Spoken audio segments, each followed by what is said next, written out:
এই যে রমজান মাস সামনে আসে দেখে নিয়েন, বহু ব্যবসায়ী তাহাজ্জুদ পড়বে, তারাবিও পড়বে, মসজিদে গিয়ে ফটর ফটর করা শুরু করবে, লাইট নাই কেন, এসি নাই কেন, ফ্যান চলে না কেন। বড় বড় কথা, সারা বছর তো মসজিদ আসে নাই, তারাবি নামাজে আসবে। আবার দেখবেন অনেকে সারাদিন তো মসজিদ নাই, জুমার দিনে যায়, জুমার দিনে গিয়ে বলে ইমাম সাহেব ওটা করেন নাই কেন, এই মুয়াজ্জিন সাহেব এটা করেন নাই কেন। আছে না এমন লোক? এই শ্রেণী মানুষ আছে দেখবেন, এরাই ফটর ফটর বেশি করে রমজান মাসে। রমজান মাসে দেখবেন নামাজে তারাবিও পড়বে, মাপেও কম দিবে। এরকম লোক আছে না?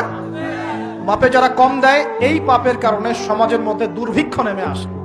আমাদের অর্থনৈতিক অবস্থা এমন জায়গায় দাঁড়িয়ে আছে না, দুর্ভিক্ষ যদি চলে আসে অবাক হওয়ার কিছু নাই। দুর্ভিক্ষ চলে আসলে আপনার অবাক হতে পারেন, আমি অবাক হব না। এমন একটা জায়গায় দাঁড়িয়ে আছে, এমন একটা জায়গায় দাঁড়িয়ে। এবং রমজান, এই রমজান মাসে এমনি তো দ্রব্যের দাম বেড়ে যায়, এবার যার কি হবে আল্লাহ ভালো জানে। আমার মনে হয়, আমার ভয় হয়, একদম নিম্নবিত্ত মানুষ যারা এবার রোজা রেখে ইফতার যখন করবে তখন হাত তুলে আল্লাহর কাছে বদদোয়া করা শুরু করবে। এটা আমার ভয় হয়। এবার অপেক্ষা করেন, দেখতে থাকেন সামনে কি হয়। প্রতিটা পণ্যের দাম অলরেডি বাড়া শুরু হয়ে গেছে। কিছু কিছু বৈশ্বিক কারণ আছে, এগুলোর কারণে যেমন বাড়ছে, আবার কিছু কিছু আমাদের নিজস্ব মানব সৃষ্ট কারণ আছে, এই কারণেও বাড়ছে। মানব সৃষ্ট কারণগুলো বুঝতে হলে আপনাকে বেসিক কিছু অর্থনীতি বুঝতে হবে। এটা পড়াশোনা করেন, দেখবেন আমি গত লেকচারে বলেছিলাম। আল্লাহ রাব্বুল আলামিন আমাদের সবাইকে হালাল খাওয়ার তৌফিক দান করুন। সমাধান কি তাহলে? সমাধান হচ্ছে অপচয় কমাতে হবে। 5টা খেজুরে ইফতার হয়ে গেলে 6 নম্বর খেজুর দান করে দেন, 6 নম্বর খেজুর দান করে দেন। সদকাগুলো বেশি বেশি বাড়িয়ে দেন। এই যে মানুষগুলো খেতে পারবে না, ওদের ঘরে ঘরে গিয়ে ইফতারগুলো পৌঁছে দেন, মাসের বাজার করে দেন। যাদের সামর্থ্য আছে, জাকাত ফরজ হয়েছে, জাকাতগুলো দিয়ে দেন। আল্লাহ পাক তৌফিক দান করুন।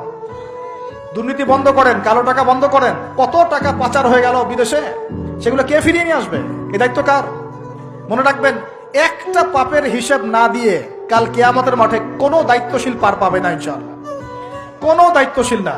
না, এই যে আমি লেকচার দিচ্ছি না, আল্লাহ পাক আমাকেও দাঁড় করাবেন। দাঁড় করায় বলবেন, তোমাকে আমি দিনের যে জ্ঞান দিয়েছিলাম সেই জ্ঞানের হক তুমি আদায় করেছো কিনা হিসাব দেওয়া।